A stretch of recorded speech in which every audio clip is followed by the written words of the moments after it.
Namaskaram and good morning to everyone here. Well, in this august audience, I don't have to go about talking about all the horrific statistics we have about all the negative things that are happening with the land and soil on this planet.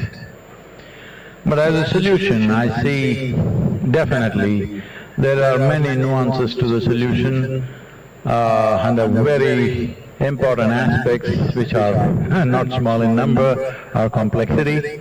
But I feel the most important thing if we want to achieve something is, as we have found of all the conventions, one convention which bore positive and conclusive result was the 1987 Montreal Protocol, where we focused on the ozone holes, and largely it was fixed because of single-pointed action.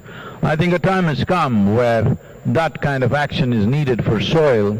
Separating soil from every other issue, though they are significant and important, it's important that we separate soil from the other aspects, because all these other aspects are relevant to our lives only as long as soil is alive.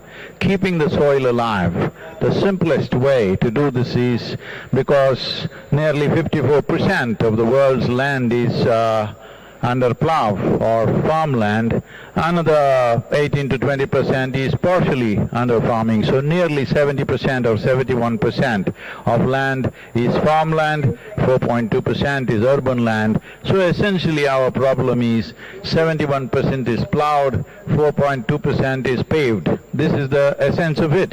So this has done one thing that we have forgotten about, which I don't see any mention anywhere, is this has reduced the photosynthesis process, which is a huge process of sequestering carbon and producing oxygen for this. If I have to repeat this fact, that before the phenomena of photosynthesis, the average oxygen content in the atmosphere was a shade over 1%. Today it is 21%, but in the last 1,000 years, the photosynthesis as a phenomena has come down by 85%. So to fix this, one important thing is, urban lands, there is nothing much we can do. We can make it a little more greener, of course, but beyond that there's nothing much. It's the agricultural land. Why agricultural land is most important is, this is a piece of geography that human hand is tending to on a daily basis. If we can't fix this, how are we going to fix other things? People talk about rainforests, people talk about oceans. I feel if we stay out of them, rainforests and oceans are fine by themselves. It doesn't really need any fixing. The real fixing that is needed is the agricultural land, and every day men and women are tending to this. What is it that we can do? I think the most important thing is to put some food there for the microorganisms, which is the fundamental of all life. Putting food there means organic content should rise. On an average, if you look at it, Northern Europe has 4.8%, 1.48% as organic content, Southern Europe has 1.1%, United States has 1.25 to 1.4%, India has 0.68%, Africa on an average has 0.3%. If you look at this across the world, not a single nation has a minimum of 3%, not even a single nation.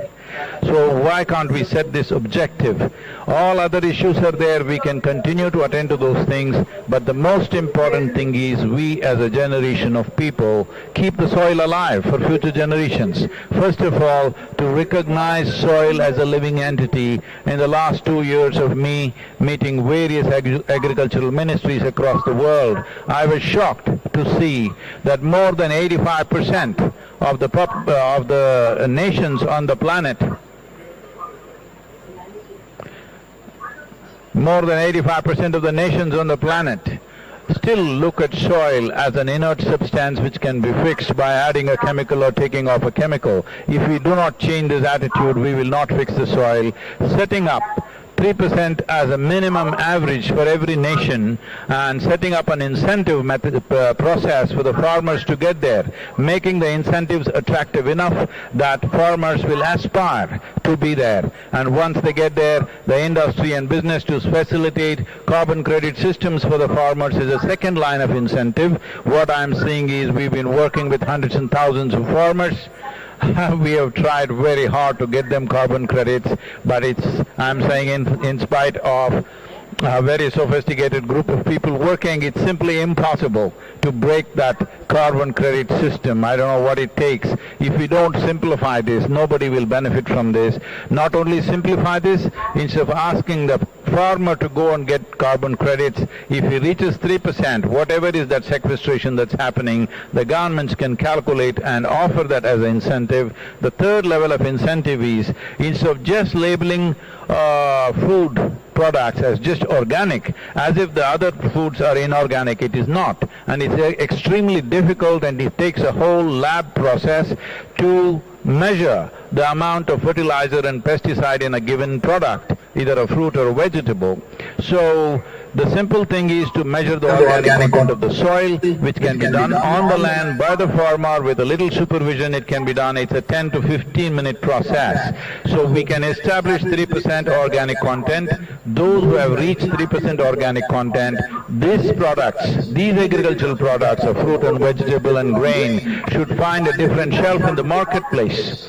If it finds a different shelf in the marketplace, there is enough science to tell us if a field contains 3% organic content, what are the micronutrients which are present in the food, what are the health benefits, what are the preventive health benefits, and what are the benefits for the nation in terms of the number of man-days gained, the less stress on the healthcare system, happier, healthier and happier population in the country, what it leads to in terms of productivity and creativity.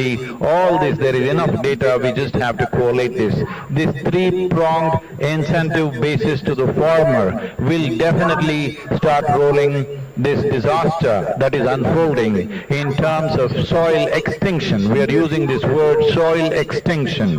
This, if we do not reverse now, according to Madam is here, UNFAO is saying that every year 27,000 species of organisms are being lost. At this rate, in another 30 to 35 years, we will reach a place, we can talk as much as we want, even if we invest all that we have, we will not be able to turn it around, because we would have reached that point of no return. It becomes extremely difficult or nearly impossible. But right now we have this challenge and also a privilege that we are that generation. If we act now, we can be that generation we turn back from the brink of a disaster. I would like to see that all of us strive for this. In these complex issues and complex solutions, implementation becomes a huge challenge, because implementation has to happen on the land, and land is not managed by scientists, land is managed by farmers. So it's extremely important. It must be a single point agenda, incentive-based agenda. If inspiration, incentives and disincentives after a certain period of time is the way forward, this is my appeal to every one of you, because I don't want this COP15 to end as one more convention with more paper and more paper. This must end with concrete action, and action in such a way that it's implementable. It is implementable, and we will see a distinct change in the coming few years. Thank you very much for having me here.